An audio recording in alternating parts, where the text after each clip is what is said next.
我 And 的名字是 Upala。we've got Sharon, I think you're showing up on the main channel and not in the translation booth.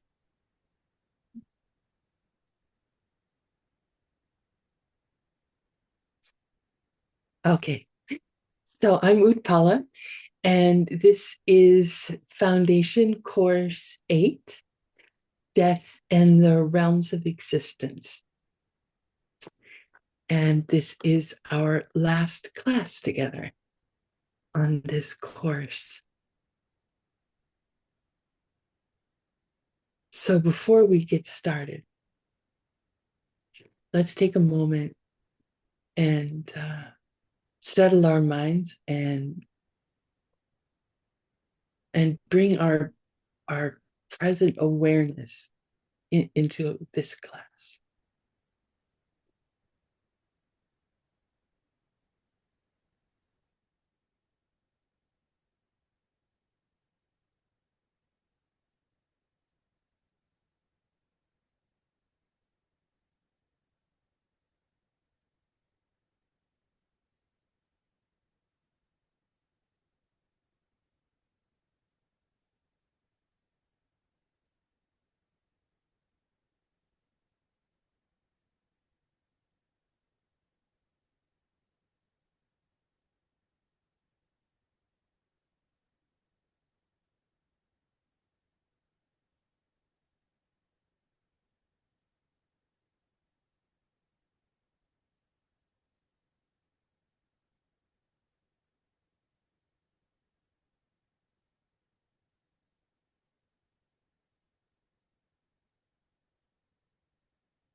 And bring to mind, feel in your heart your motivation for taking this course.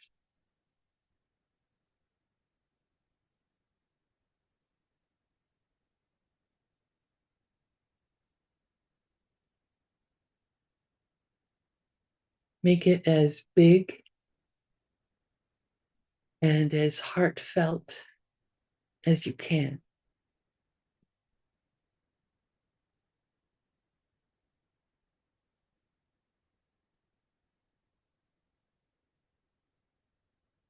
Be specific.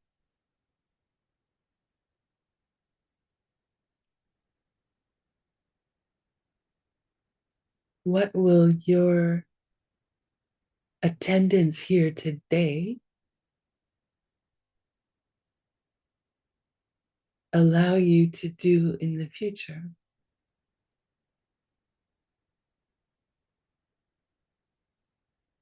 or to be in the future?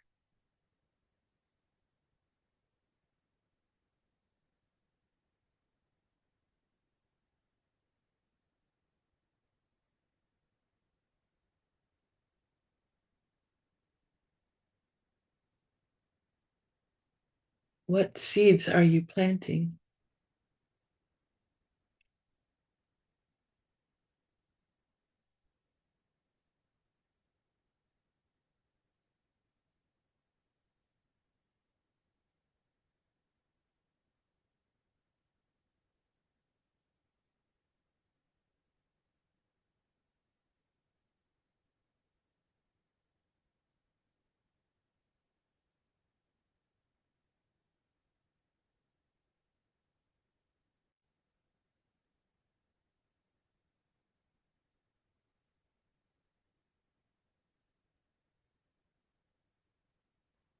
Now just make this statement in your mind.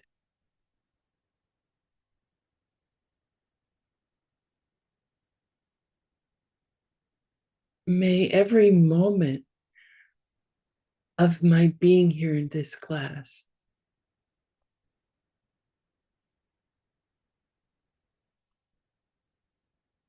plant seeds that will ripen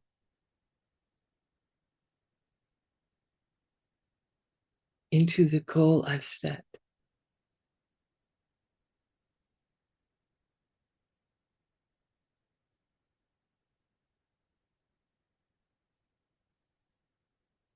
May it be so.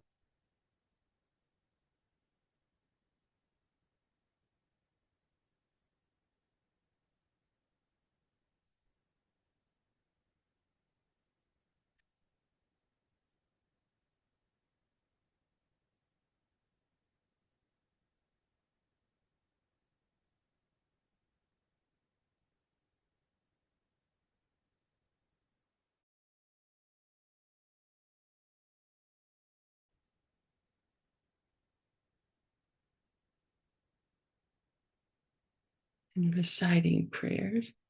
You're welcome. Stashi Puki Chukshing Metok Drum Rirabling Shi Ninde Gempadi Sangye Shindu Mikte Umarki Drokun Namdak Shingna Chuparsho Idam Guru Ratna Mandala Kamniryatayami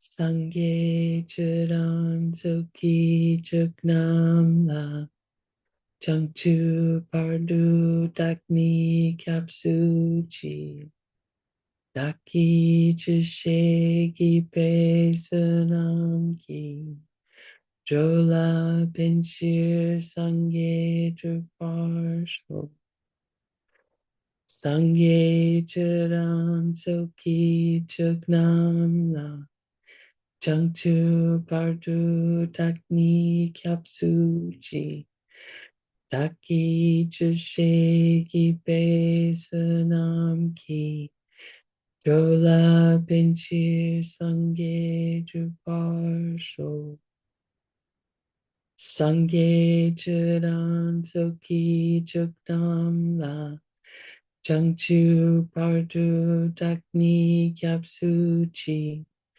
Daki Chishegi Pesanam Ki Jola Pinchir Sangye Druparsho.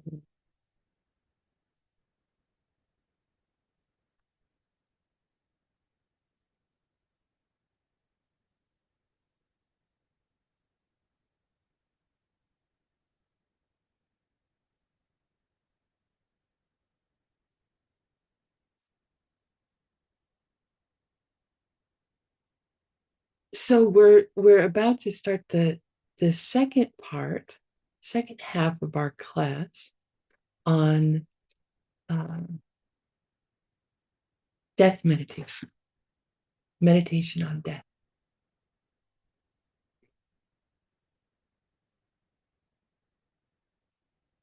Hey, tech team, could you highlight my video? Oh, I can do that. Hold on. There.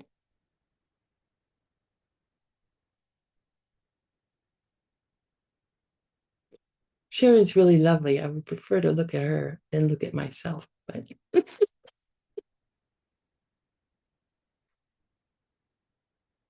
okay, so we're on the second half of meditation on death.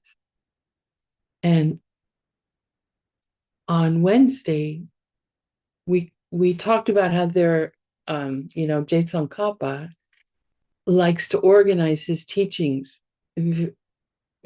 very well. And he said that there's 4 steps, right? In talking about death meditation. Remember, first one was the disadvantages of not thinking, not contemplating death. The second was the advantages of contemplating death. The third was what exactly does it mean to contemplate death? And we talked about what it doesn't mean and what it does mean. And the fourth step is how to contemplate death.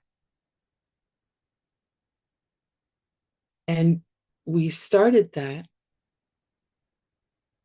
by talking about that there are, again, another organization within step 4, how to meditate on death. There are 3 parts. The first part is the 3 principles of death meditation. The second part are the 9 reasons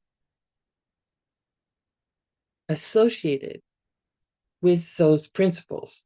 So each principle has 3 reasons, which is why we have 9 reasons. And then the third part is the resolution we should have. And there are 3 of those. So we talked about the 3 principles.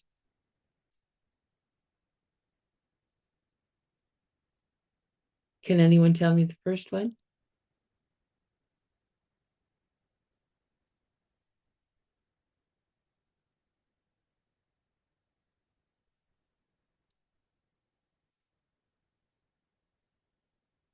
Death is certain.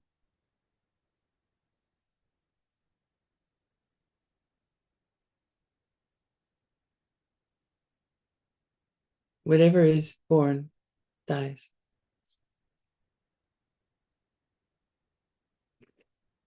The second one,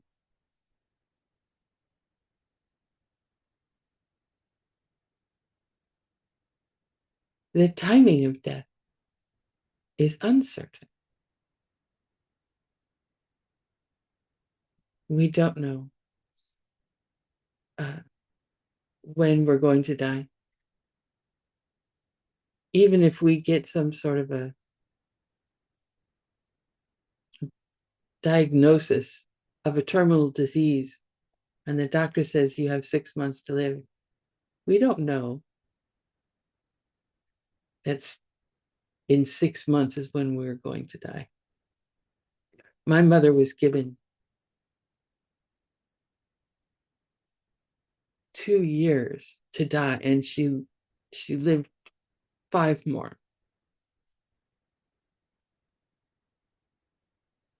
And then the third one, the third principle, is that nothing but Dharma can be of benefit at the time you die.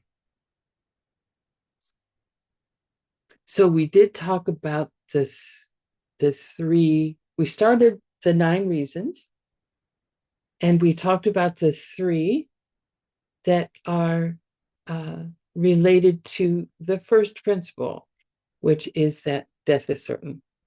So we've talked about that. So today we're picking up with the reasons related to how there is no certainty about when we will die.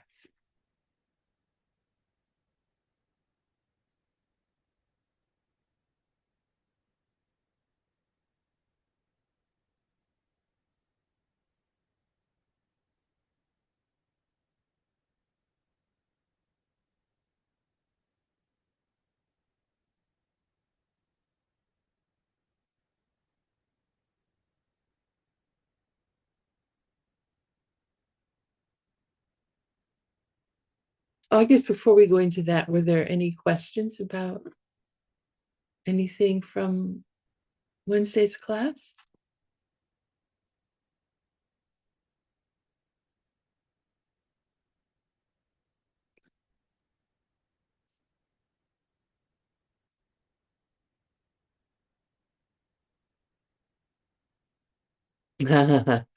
Good question.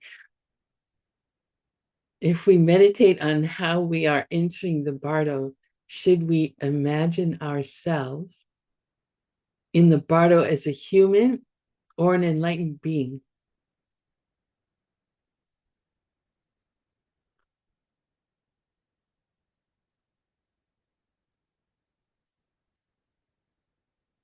The um, the easy answer is that bardo beings are suffering beings. They're within samsara. They're a type of suffering being. So anyone who is there is someone who is suffering.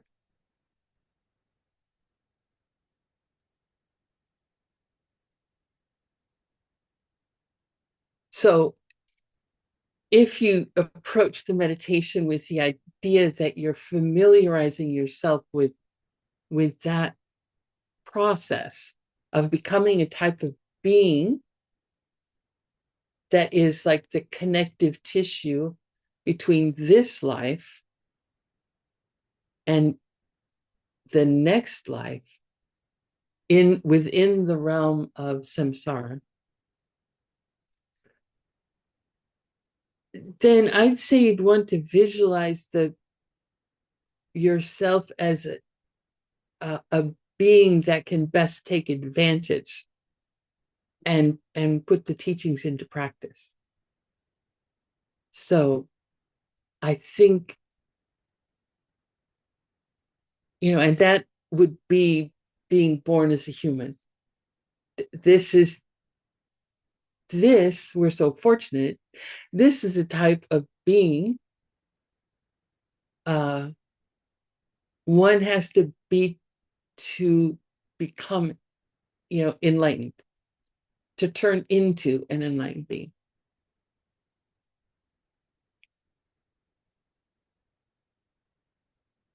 If you were being more fanciful with the meditation, and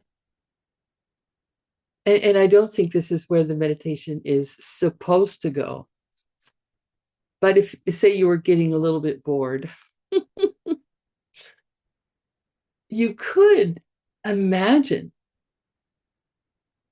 you as an enlightened being, your future enlightened being, your glorious Buddha visage appearance, imagine it not as the one that's transferring from one life to another, but your future Buddha going to the bardo to help guide bardo beings to the best possible rebirth for them. You can imagine that. That would be kind of fun.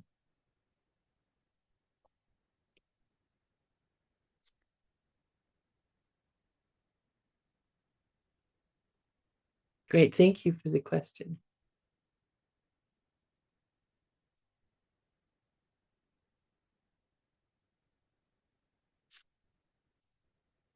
Okay. Oops.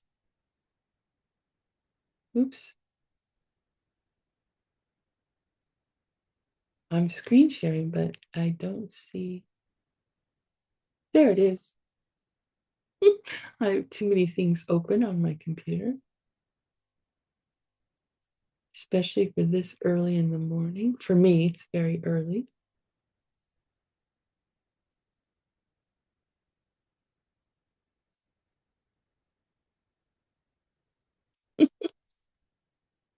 Okay, so we are still within the Gyu Sen Bu,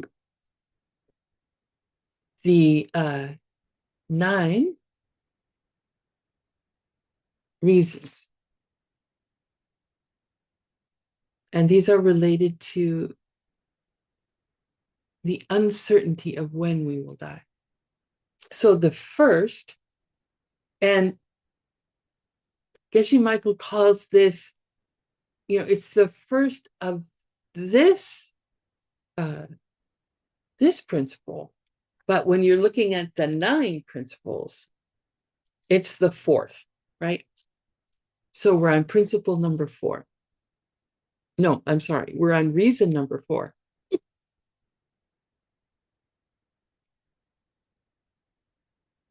Okay. And that is, let me move this over here. Oh, it got cut off. There we go. That is Zamling Tsela Ngepa Mepa. Zamling Tsela Ngepa Mepa. Zamling, this refers to Zambuling. Now, if you remember back in an earlier class, when we talked about the Buddhist cosmology and the 4 continents that surround Mount Meru, Zambuling is the southern continent. It's the one we live on.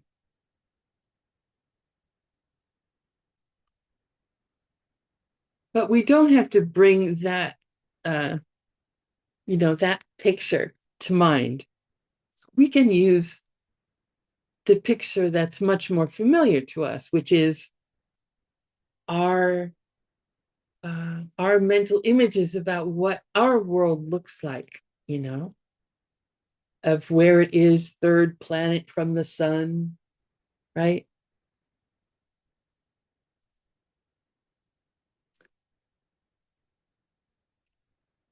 So something refers to, let's just say, Earth. Say means lifespan or lifetime.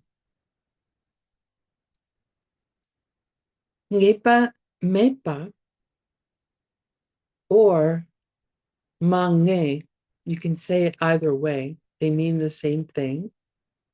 We had this before. It means uncertain or not fixed.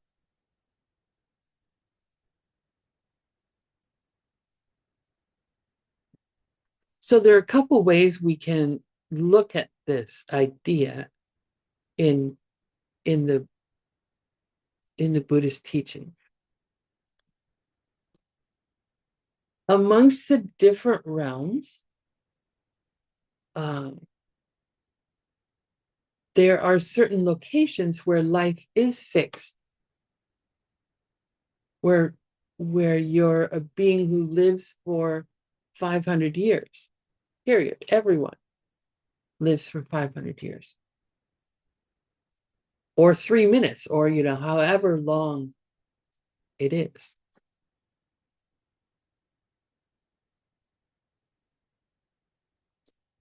Those beings have the karma ripening, the seeds flowering into an existence where their lifespan is certain. But we don't have that kind of karma ripening. The karma that's ripening for us is that there is no certainty. We don't have fixed lifespans. And they talk about this in 2 respects. One is, it's the nature of karma, of, doing actions, planting seeds or potentials, becoming more powerful over time, and then flowering into an experience. That whole process of karma is to fluctuate. It's constantly moving, right? And so our life spans on this planet fluctuate. And we see it with animals as well. Their lives don't have a fixed lifespan. That's the only other type we can see. But we see it in our own experience of our friends and family and other people in the world.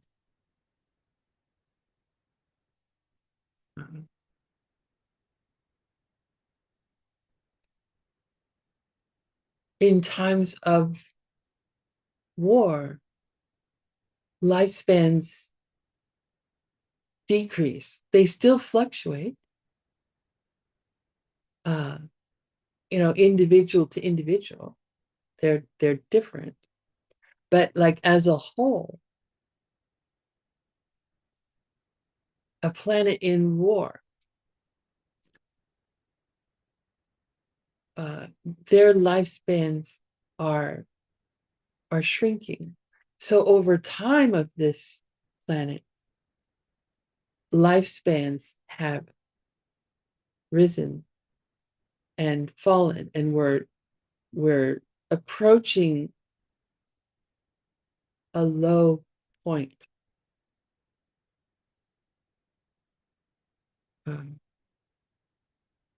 And why do lifespans get shorter? Because, if we're out killing each other, if we're out raping each other, if we're out there stealing from each other, we're planting horrific and powerful negative seeds.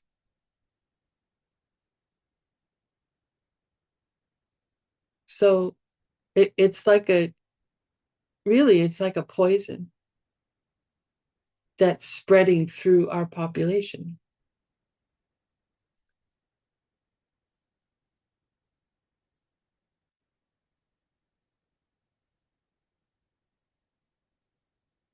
And that poison is a ripening of karmic seeds from actions we've done in the past.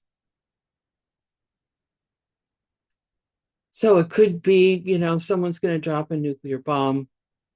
It could be that there's going to be some new kind of virus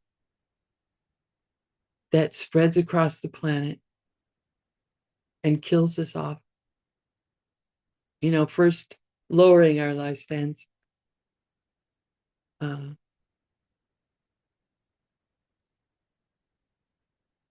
Could be something that we don't even have the ability to imagine right now. But something will come.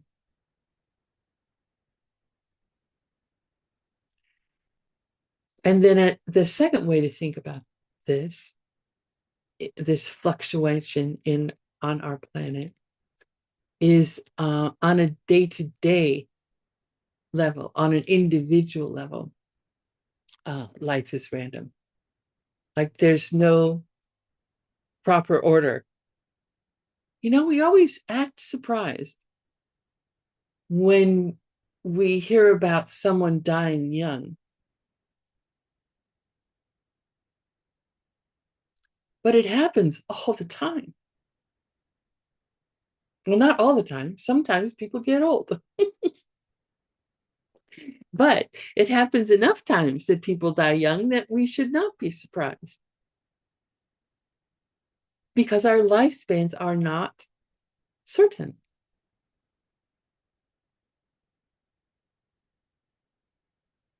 Some people die in the womb before they're born. Some people die getting born.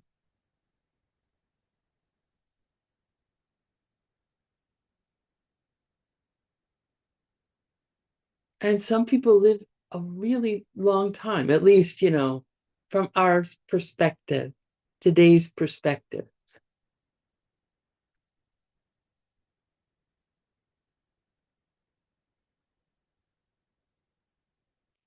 And we can't predict what our karmic seeds are going to bring us. We can't like look and see, oh, I've got this seed to die at age 82. We can't. The way seeds ripen, it's not like that.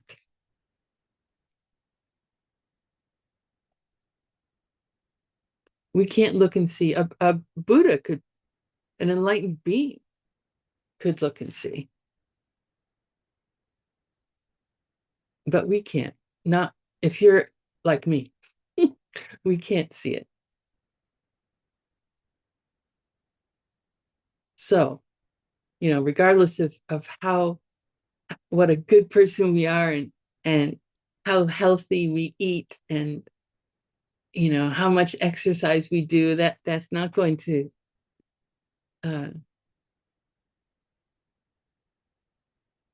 that won't affect when we die.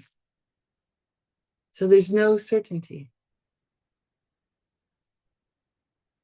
on the, looking at it from a high level. It's random.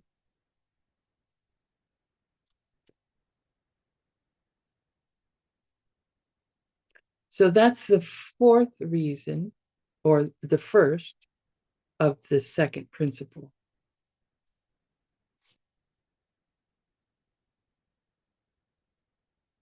The fifth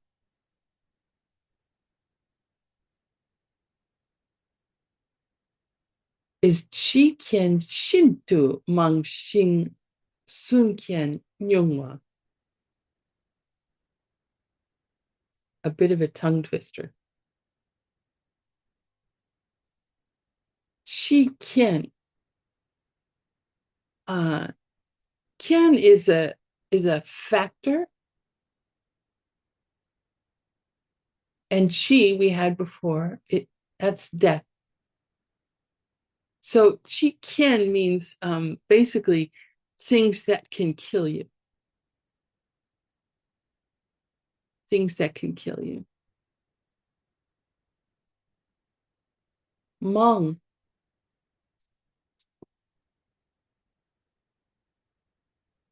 means many, a lot. I forgot to put Shintu in here. Shintu. I love this word. Shintu. It means it's an intensifier word. And Shintu Mang. There are very many different types of things that can kill you.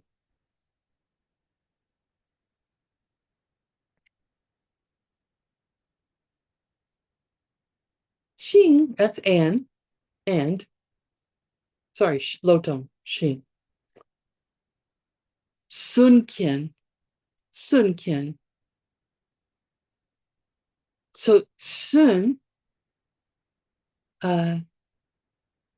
Qian means things that keep you alive,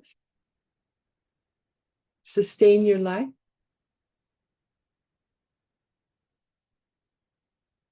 Nyungwa means not very many,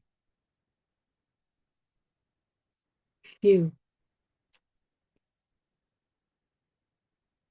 So the things that can kill you are numerous. Many different things can kill you. The things that can sustain your life are very few.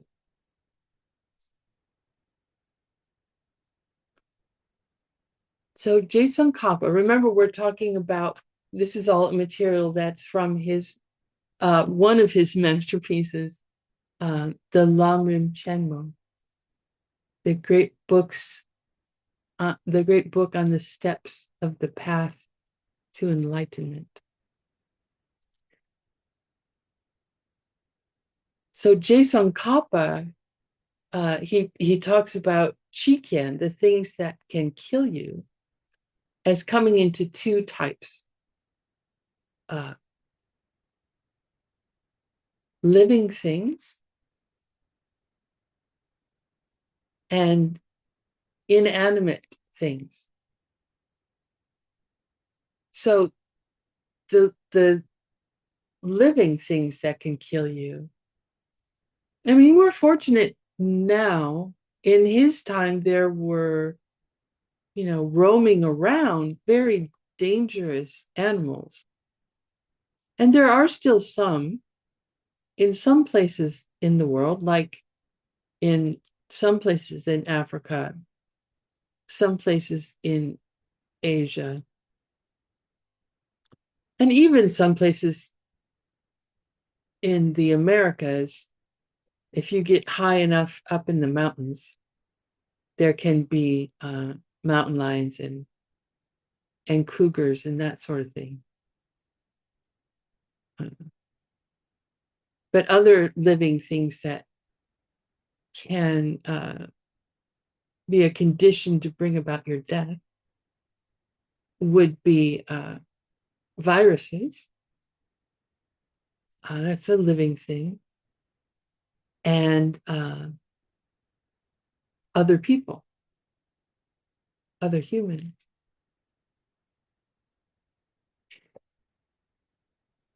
Now, the inanimate things that can kill you, the things that are not living that can kill you, he divides those into two. There are the factors that are outside of you,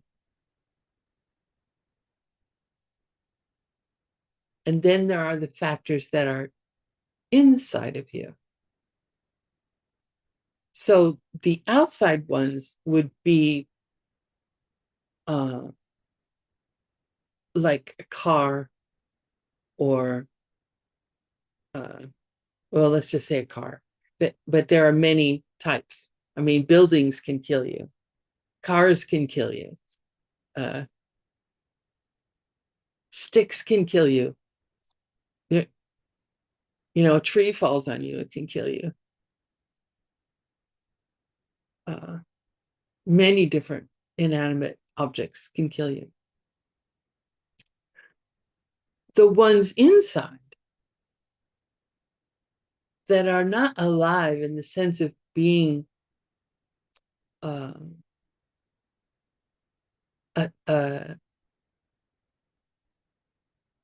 kind of being with thought and awareness, the ones inside are sa chu mei lung lung.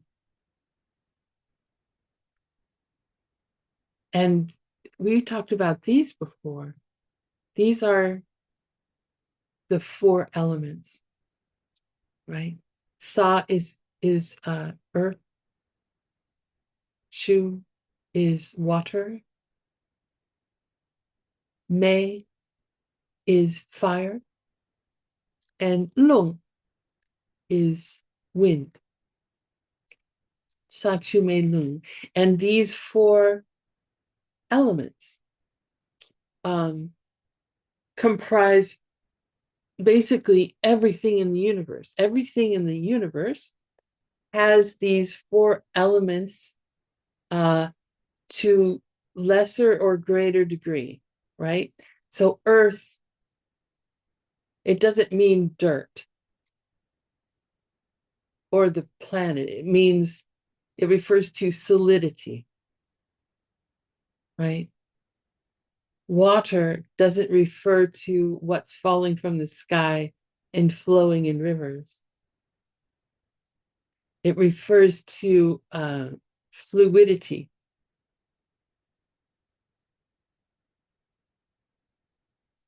Fire,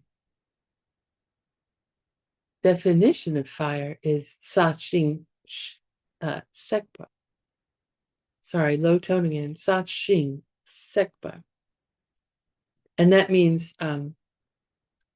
it means heat and burning. So the element of fire is this kind of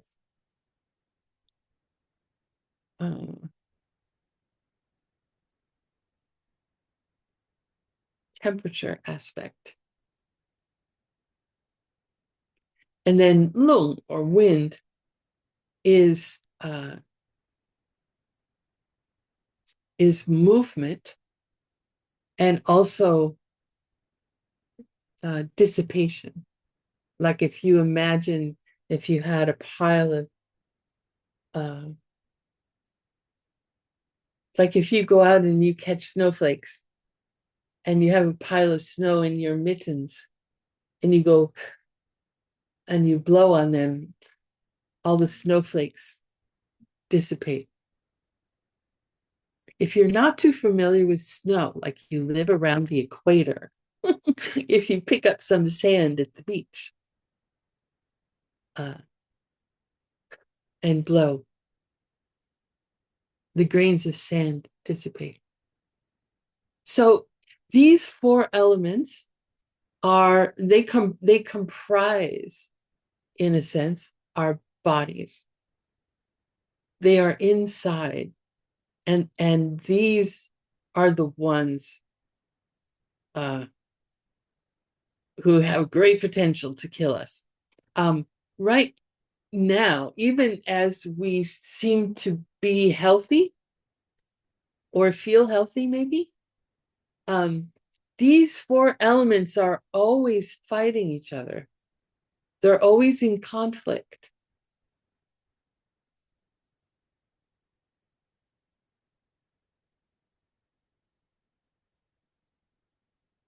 Solidity is fighting with dissipation or scattering. Fluidity is fighting with heat. They're and all amongst each other, they're fighting. I have a friend who says that the state of health is actually an accident. That our bodies are, because of these four elements fighting each other, our bodies are always in some sort of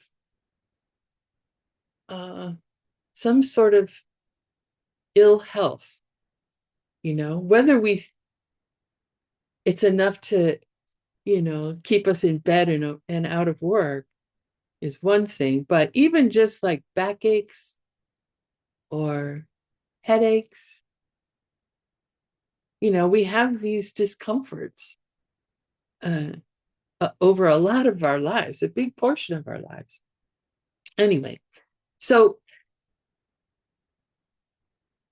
Jason Kappa says, if you want to look about the time of death being uncertain, you really should look into your own body. Our bodies are going to kill us. Sooner or later, these four elements fighting against each other, one of them is going to be in such a conflict with another that it creates an imbalance that causes the lungs to stop working or the heart to stop beating.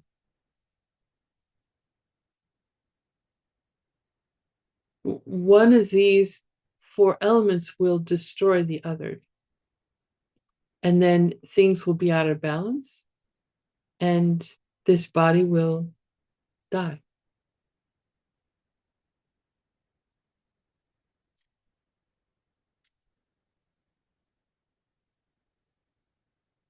Or we could be hit by a truck or have a tree fall on us. We could be struck by lightning. But we know we're going to die. We just don't know when. Oh, one cool thing about the elements that, well, I don't know, cool, but anyway, remember in the Wheel of Life, I showed a picture of the Wheel of Life, and there's that tiger-looking creature that's holding the wheel with fangs. Uh, that that monster, that creature, he is the four elements.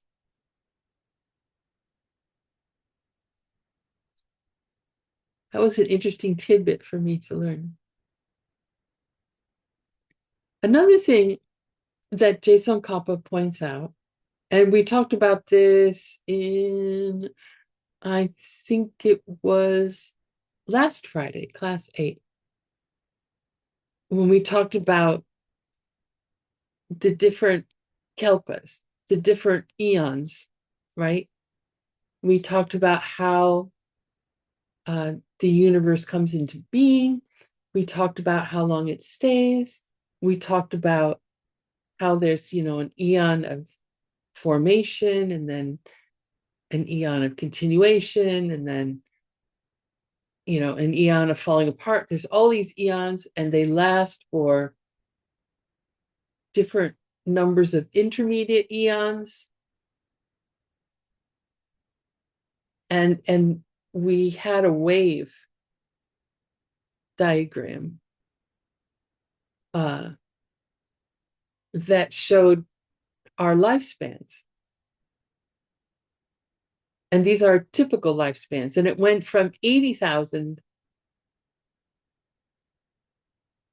way down to like 10.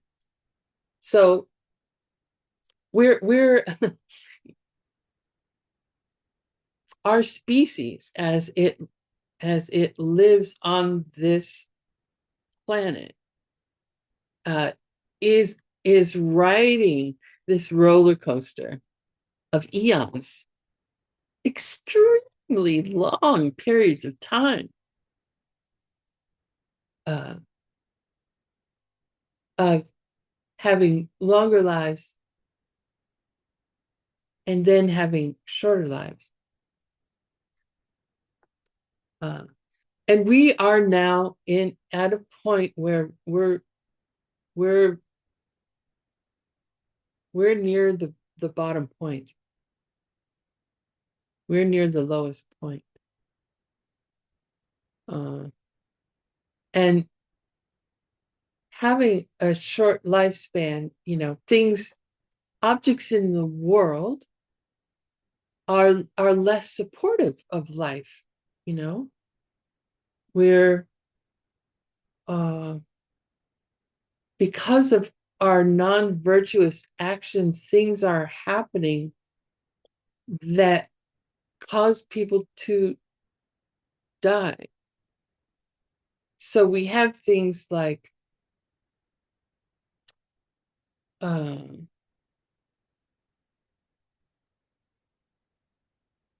like our food is really not so nutritious. And I don't know about in your country, but in my country, every week there's a new announcement or warning. Don't eat spinach. There's a virus in the spinach. So everyone stops eating spinach. And then it's, don't eat potatoes. There's a virus in the potatoes. And we stop eating potatoes. It's not because of poor farming practices, that these diseases infect our food. It's because of our own negative actions.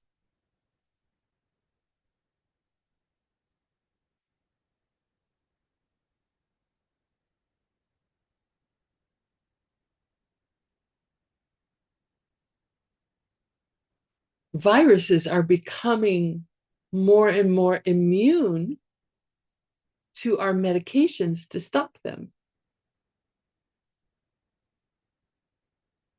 We've been taking antibiotics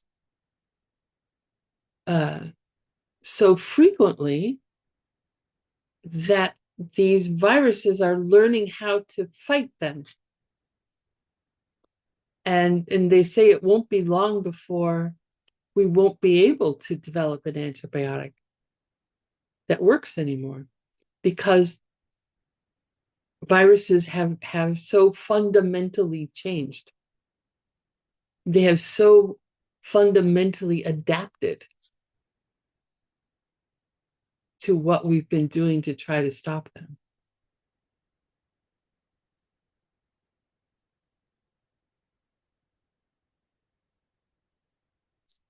Interesting.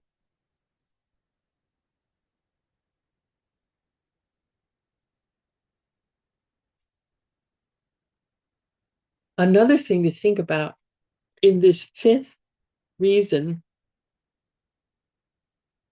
is Sunken, Chiken, Dugyur. Sunken, Chiken, Dugyur. So we just had Chiken and Sunken in our previous phrase, right? Sunken, these are factors that sustain life or feed life, right? And Chiken are factors that harm life or bring about death. And Dugyur, that means to turn into. So if we put this together, things that benefit us turn into things that kill us. Which means anything that was in this category we thought we were safe with, like food and oxygen and water,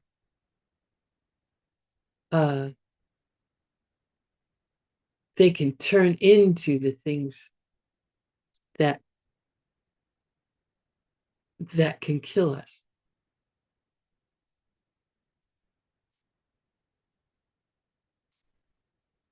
So you can try and think about, oh yeah, there's got to be something that keeps us alive that would never kill us. But you could spend probably a lifetime exploring that question, and you wouldn't find anything. You know, we need food. Food sustains us.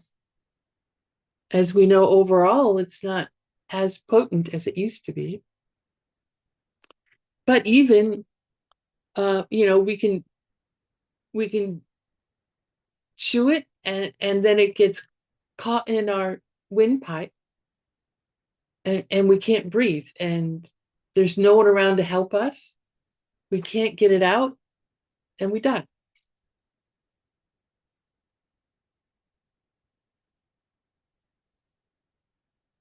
Or we didn't get the notice about the spinach being bad and having being infected with a virus, and we eat it, and it kills us.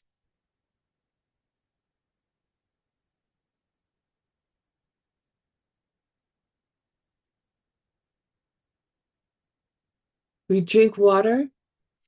Let's all have a drink of water.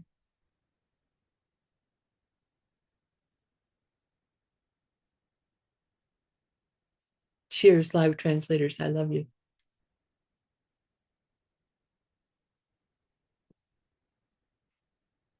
If it goes down the wrong pipe, it can kill us.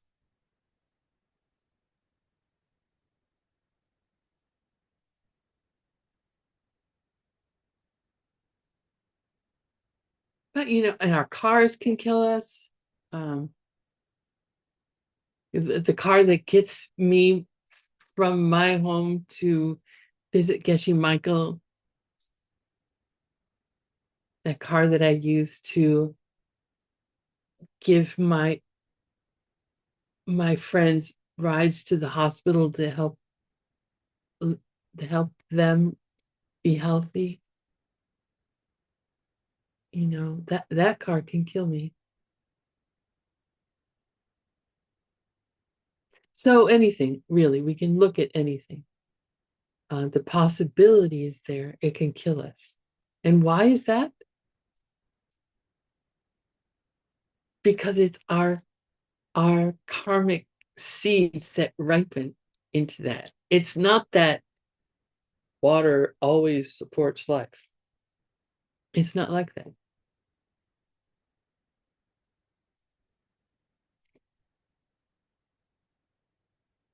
So that's the nature of our life, is that we are uncertain about when we are going to die. And actually what can help us and what can harm us. We have some ideas based on what we've seen happen to other people, but it's not a certainty.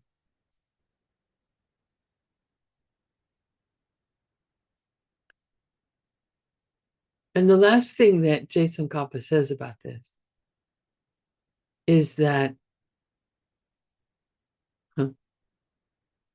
what do we think life is for? Where do we think life is headed?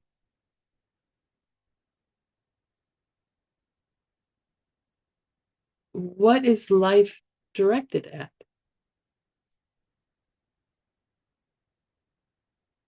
It's death.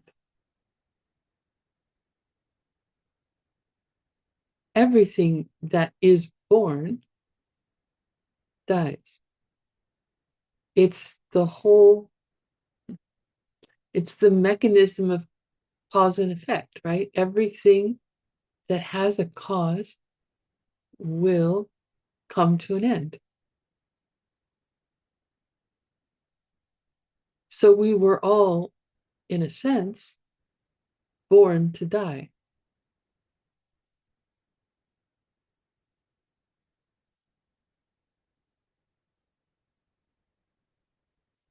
Thankfully, we're learning ways that we can shift that idea. But that's not what we're talking about today. The sixth reason, or the third for the second principle about the uncertainty of when we will die, is Lu Shintu Nyam Chungwa. Lu Shintu Nyam Chungwa. Oh, here I put Shintu. Okay. So Lu means your body. Shintu, again, extremely. And Nyam Chungwa means fragile or delicate. So the sixth reason is that our bodies are very delicate. We can, this tiny little virus that we can't even see with or detect with our senses gets into our body and it can kill us. This tiny little thing.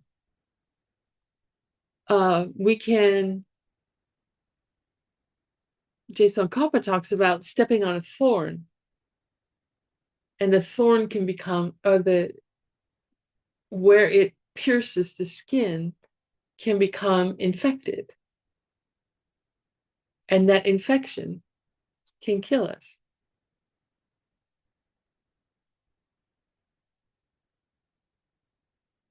This body is really very it's like a bubble. It's very fragile. It's almost tenuous.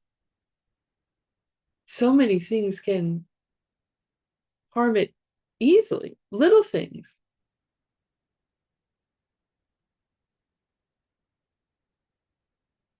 Even those who are otherwise healthy, who eat well, who exercise, have these beautiful, pretty bodies that are strong and they look very healthy and they're young. Some little thing can kill them.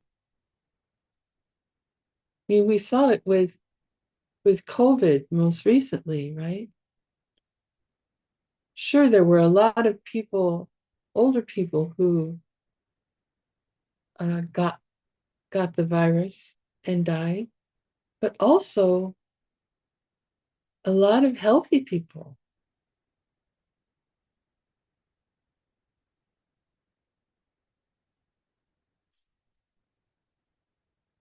So even being healthy doesn't mean we're really like more resilient to the things that can harm us. The virus doesn't care what your body is, whether it's healthy before it infects you or not. It probably should. It probably would want to go after the healthy ones so it can live longer, but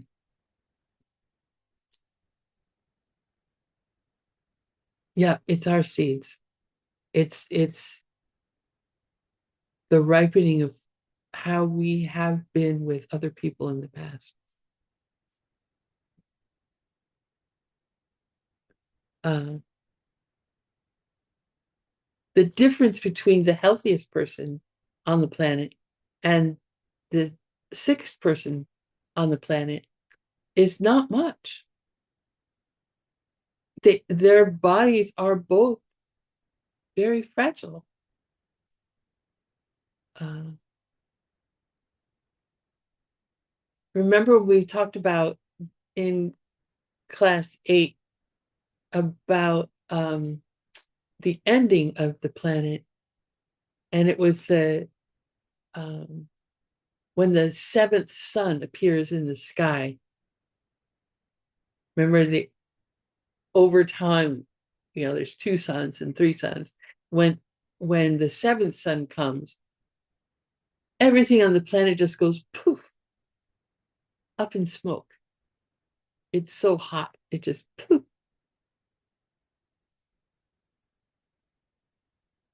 And Arya Nagarjuna says, come on, what do you think? If a whole planet with mountains, this big solid thing, can go poof, you think a human being can't go poof? You think you're more resilient? No, your body is very fragile. Arya Nagarjuna says that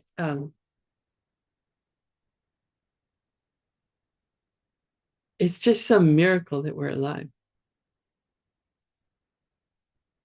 that we make it at all. Air has to come through these 2 little holes here to feed our lungs, to then feed our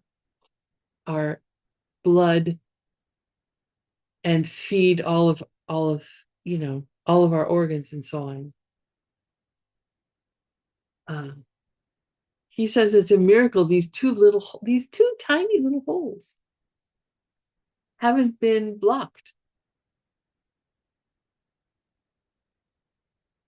I mean, all we have to do is not breathe for like 3 minutes and that's it.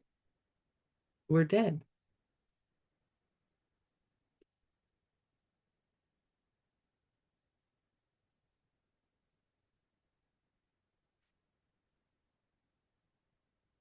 Okay, so those were the reasons for the second principle.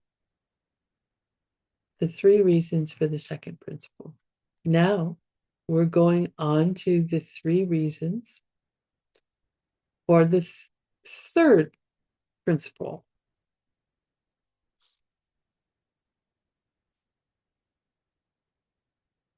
Yenshe chi kyang tri sa mepa. So the third principle, remember, is nothing but Dharma can be of any help to us at the time of death.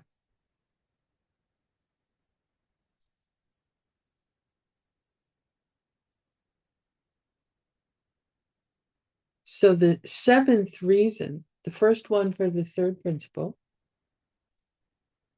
is that Nian She, these are friends and relatives. Chik, single. Kantrisa mepa. This means to take along with, be together with, and mepa. Sorry, that's kyang. Sorry, Trisa is this idea of bringing along with. Mepa is a negative. And kyang is like even. So there's not even a single friend or relative that we can take with us when we die.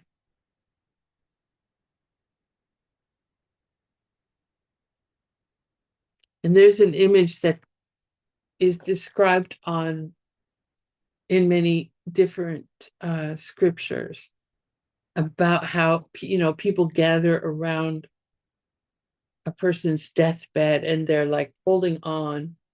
They're trying to hold on and keep you, and the person who's dying is trying to hold on to them,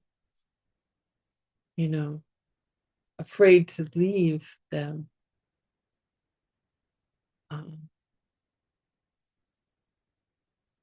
But there's no choice. The person must die. They can't stay. And the elements of a person's body are breaking down. It's like a domino effect.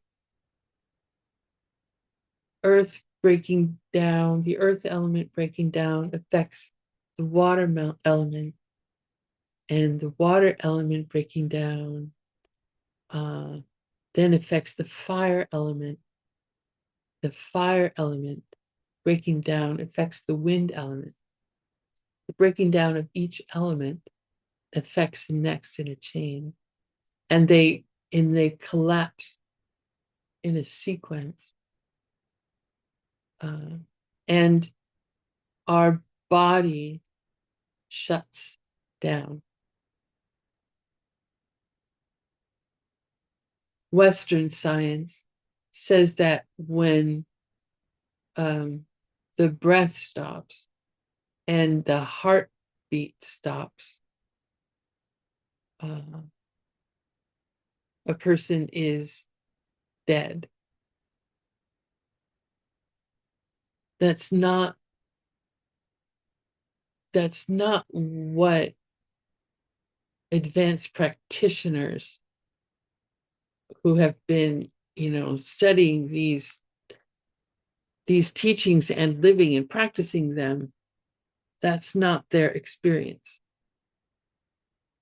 That this physical body's expression of life, that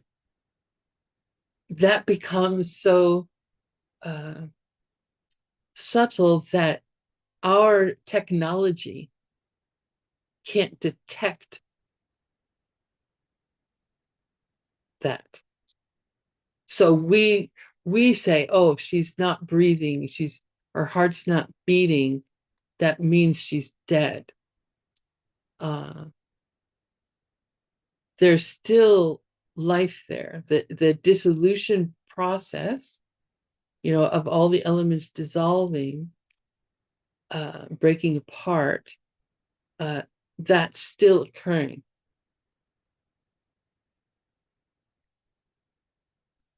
Now remember that even though the brain is starting to malfunction as an organ, and in the synapses that travel here and there,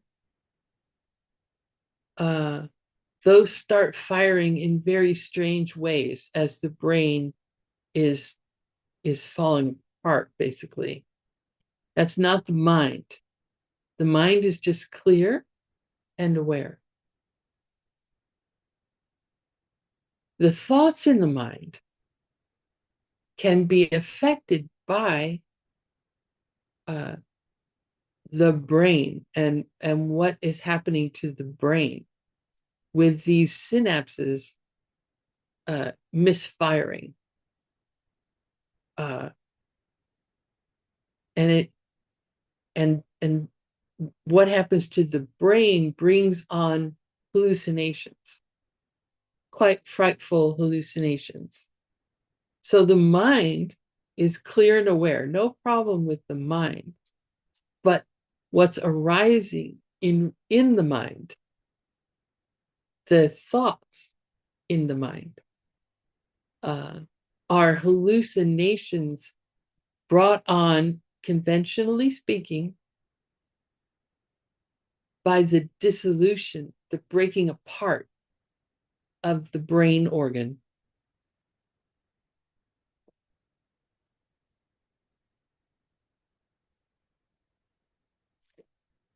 As we die, everything is falling apart. Everything is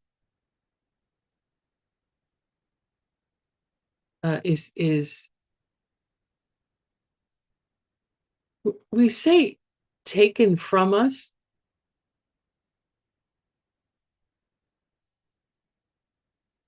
but did we ever really have them anyway?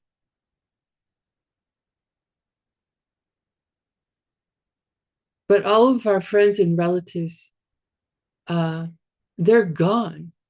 We can't even recognize them. Our brains, as we die, and it's dissolving, there's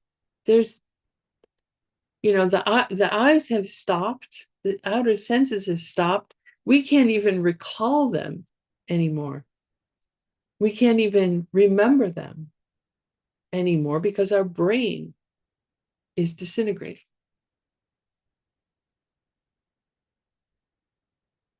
So they're gone. They're just gone.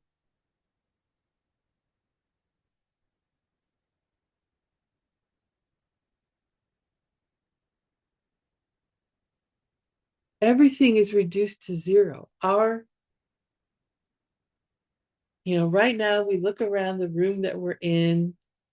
We think about all our friends and family, how our lives are full. That all disappears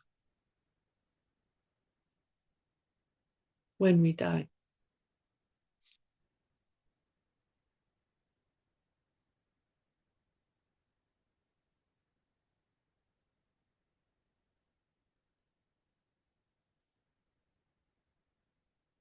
The eighth reason is Norgi Dultrin Kjerdu Mepa.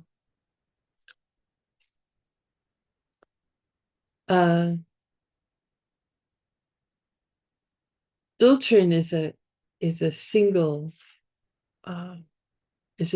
particle, smallest particle. And nor here is meant to refer to material things, wealth.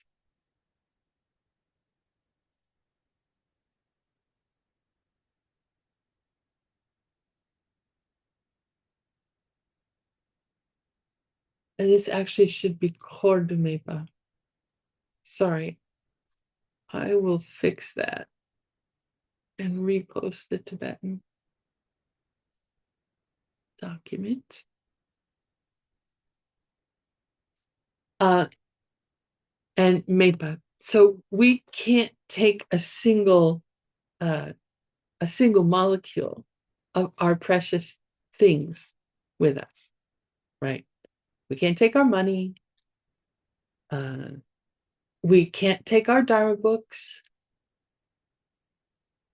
We can't take our mala, our prayer beads.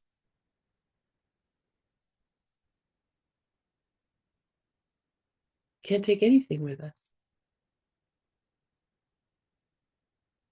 If the physical objects, they can't touch us as we're dying, because our senses and our like brain functionality is damaged so greatly. We can't even, perceive of them anymore.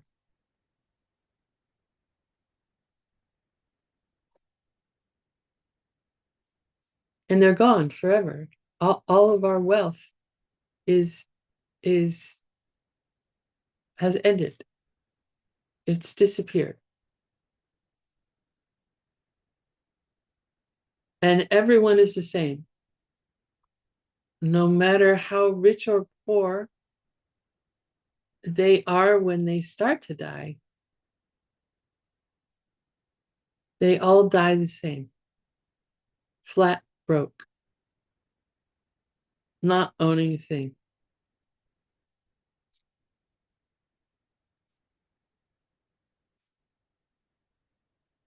And then the ninth reason, or the third category, is Sharukyang Dorwa.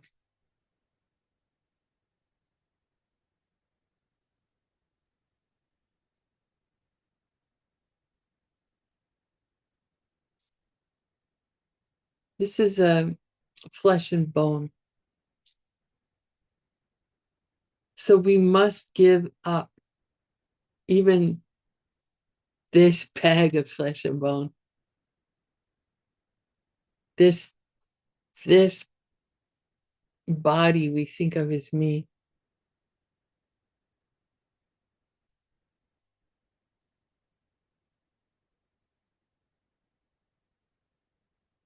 So in this process of dying, we've lost our friends, our relatives,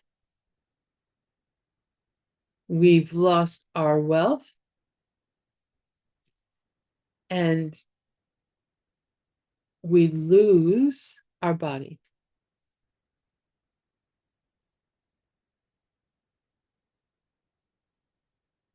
Shrinking, shrinking, shrinking.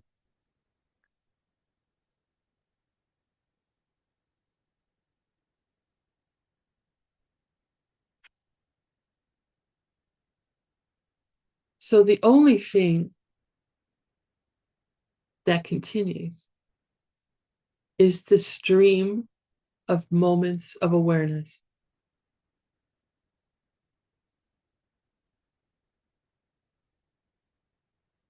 Nothing else. And what ripens into that awareness are the karmic seeds we planted from how we treated others in the past.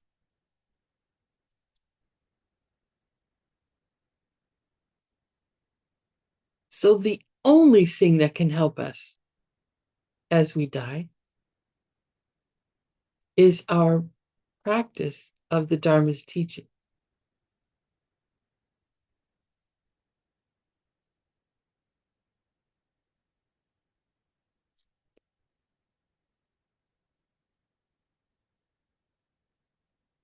In the wheel of life, which we talked very briefly about in an earlier class, there are two links in the wheel.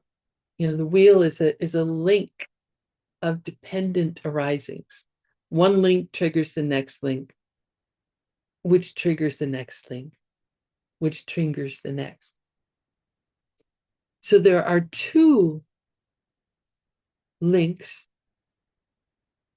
that are related to karma. Oh no, I'm sorry. There are two links that together trigger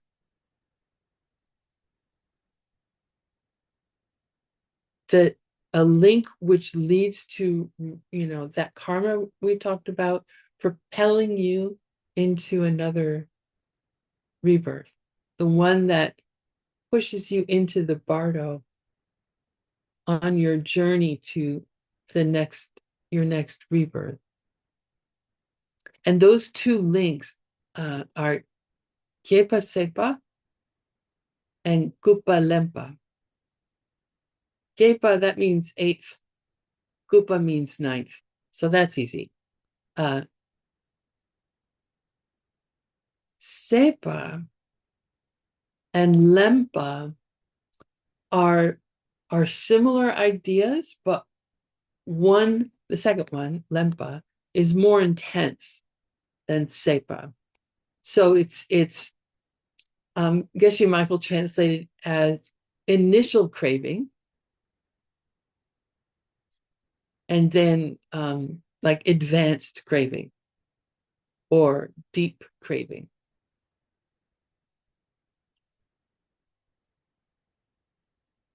So these two links in the wheel of life, they cause or trigger what's known as sutapa.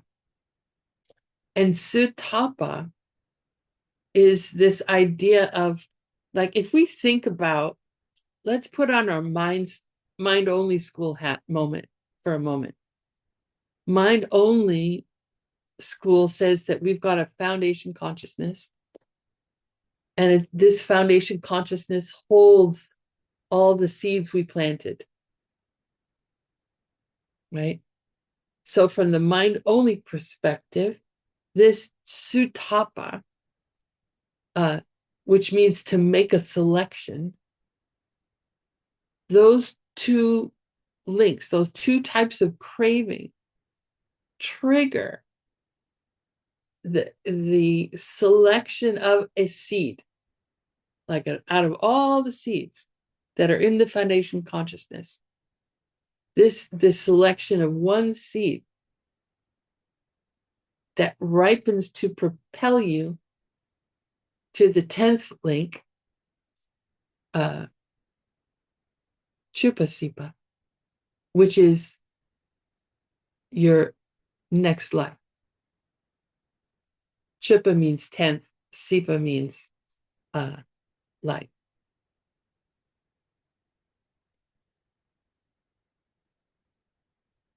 So this craving triggers the selection of a karma that propels you into your next life. And that determines like where you're going next, you know, what journey you're on, what visage are you going to take on in the bardo.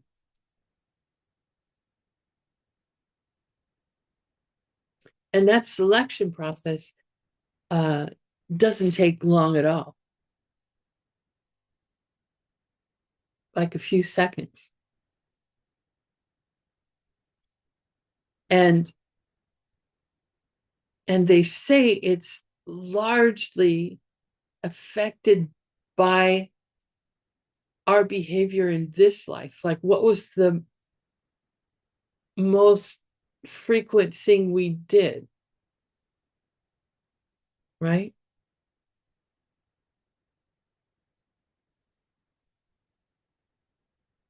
What type of behavior did we do the most? So if we were, you know, oh, pretty good sometimes a little bit bad, but half and half. Then, the selection process is going to be half and half. If we've led a really lousy life, selection is not going to be a pleasant one for us. If we have been behaving with virtue our whole lifetime, the selection will be more virtuous. And the karma thrown ahead will be more positive experience for us. So this is why only Dharma can help us.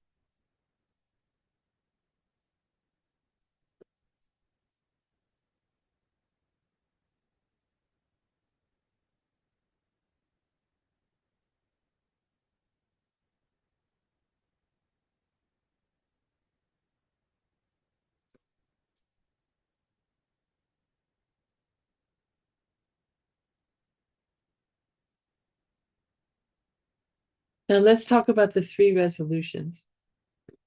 There's one resolution for each of the 3 principles.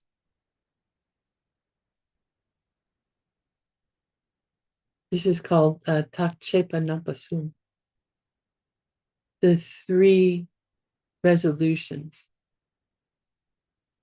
for meditating on death.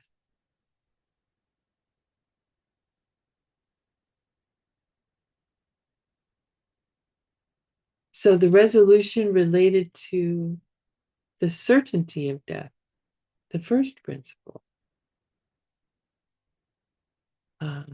is studying,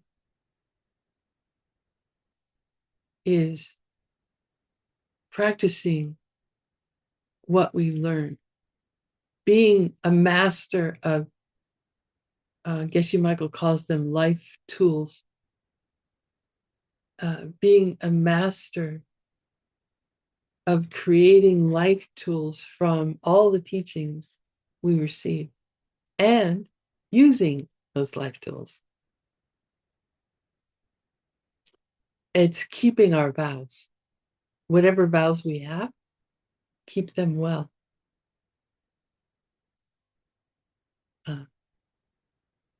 Learn about emptiness. Meditate.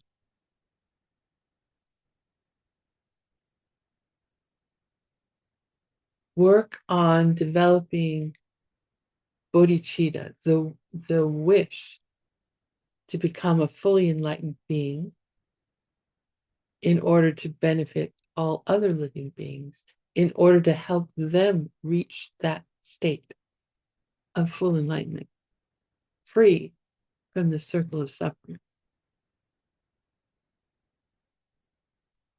So those of you who took course 1 with me, or from anyone for that matter, it's the 3 principal paths, basically. Renunciation,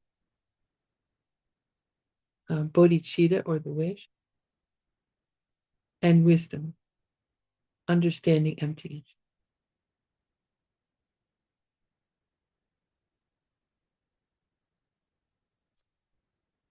The resolution related to how it's uncertain about when we will die.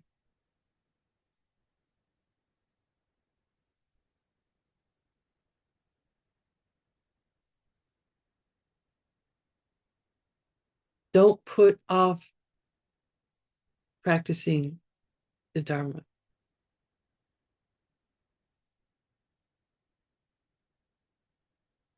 We will die tonight. Our opportunities for practicing the Dharma, for working with our minds to shift how it is that we how we interact with other people, serving them. So practice the Dharma. So Geshe Michael says, quit worldly work. Worldly work. This doesn't mean quit your job. You still, you need to have a job to, if by some fortunate chance, as Arya Nagarjuna would say, some crazy wild chance, some miracle that you don't die tonight. Well, you need to be working such that you can sustain this life. So you don't quit your work, your job. You quit how you are in your job. So you could be a waitress in a restaurant and have it be Dharma practice. You can be making all of your actions that you take as a waitress and turn them into Dharma practice. There's, bringing people food that sustains their life, right? There's working with patience, not getting angry when customers are picky and unhappy about what you gave them. Everything you do, just walking across the room, you can think of that as leading all other beings to enlightenment. Every action you take can be Dharma practice. It's not a particular job title. And it's not that any job title is excluded except for, a butcher or a soldier in war.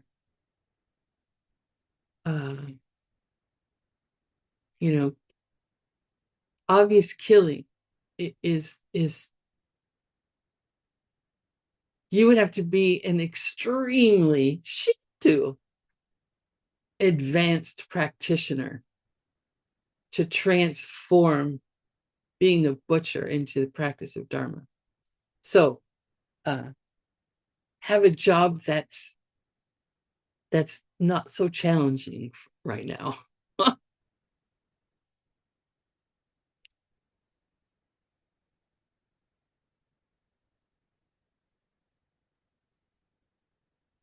I did this when I worked at a tech company. It was really quite fun.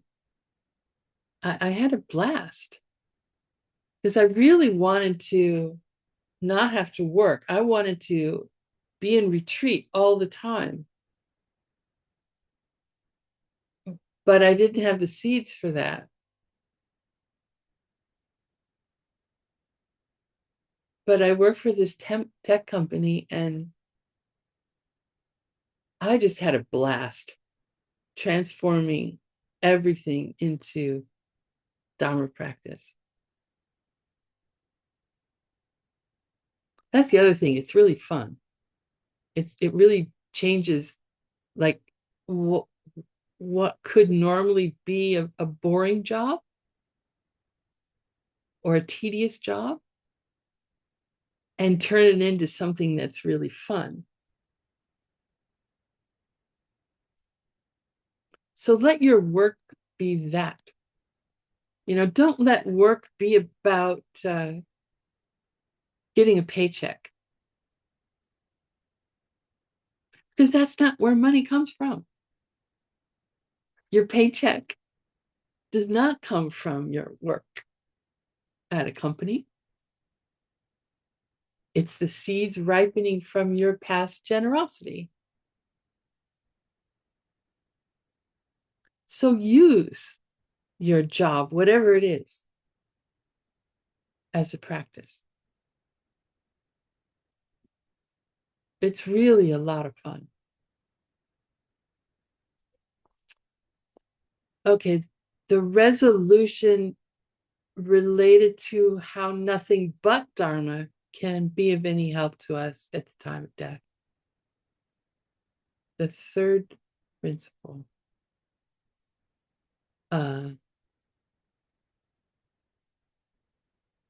Knowing nothing else will help, practice only Dharma.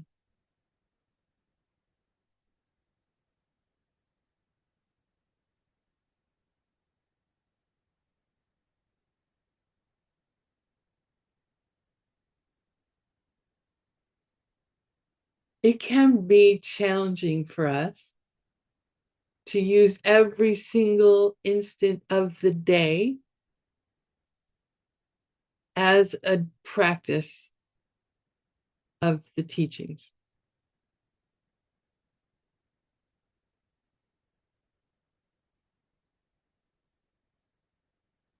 But we, just like with meditation, we couldn't sit down and meditate for an hour at the beginning.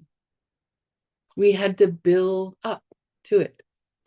And it's the same with our practice.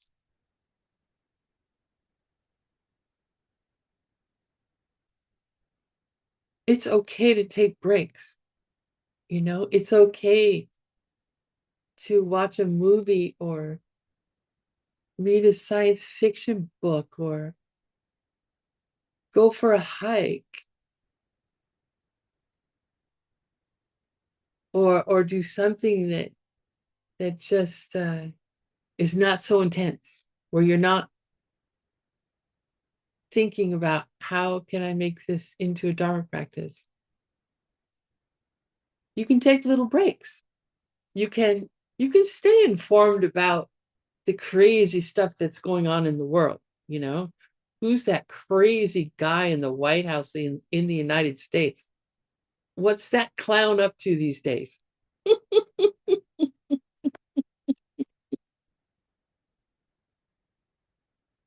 You can keep up on events. Just don't get wrapped up in them. If something doesn't have the purpose of leading you to enlightenment, then it's really not worth your time. This time is precious. This time is running out.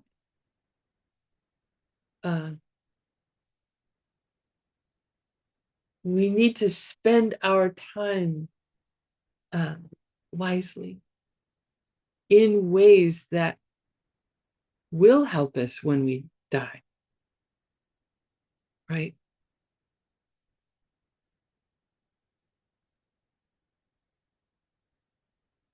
If you can, go hang out with the mixed nuts group. They meet, they have 3 classes a week, and they're going through texts that were written for the sole purpose of getting us to enlightenment. Come join us. It's a lot of fun.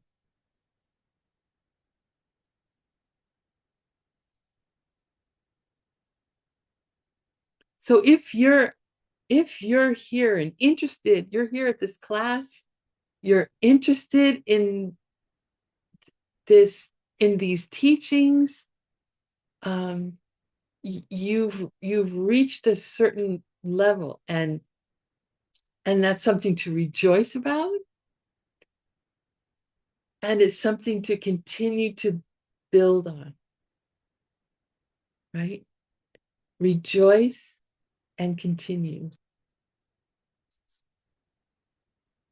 Because everything we do, everything we think, everything we say is imprinting our mind. We're planting the potentials. So let's plant the potentials for full enlightenment. Let's plant those seeds.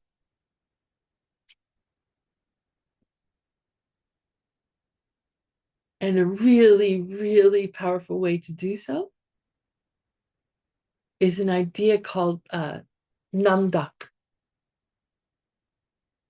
Namdak. And that means totally pure. Totally pure. And what this means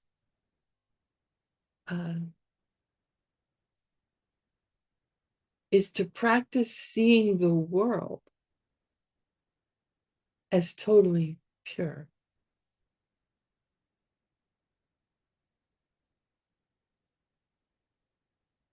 Practice seeing that everything in your experience is something that has the express purpose of leading you to become fully awakened, fully enlightened. Zoom isn't a company that was created because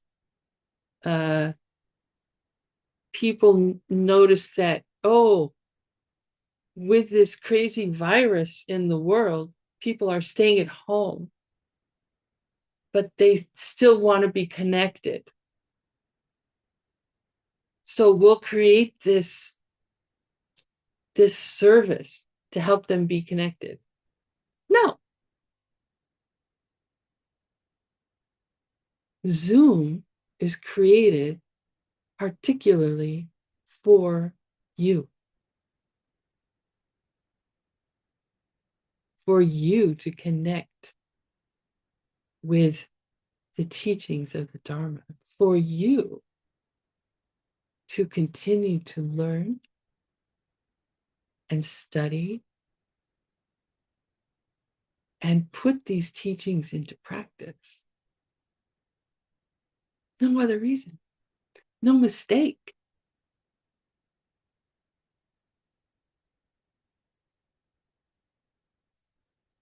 All these live translators here, they're here for you. No mistake.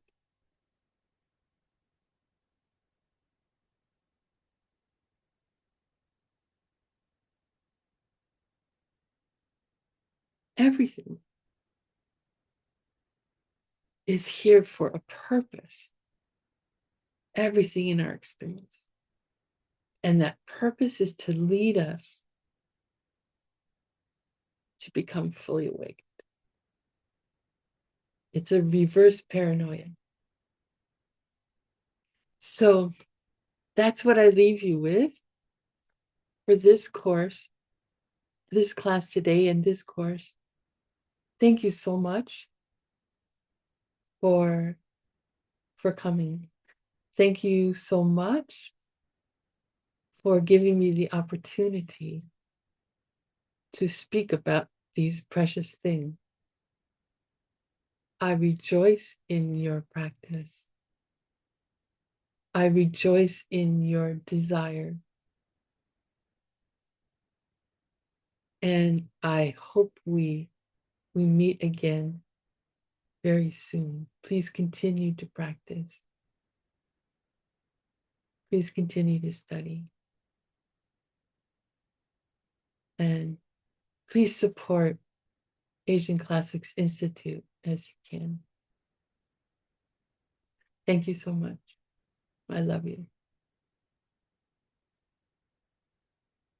And please don't forget to dedicate. I'm out of time, but as per usual. But please, please dedicate your practice today and for this whole course. Okay. And I'm going to continue on with the courses in a couple months. So maybe I'll see you again.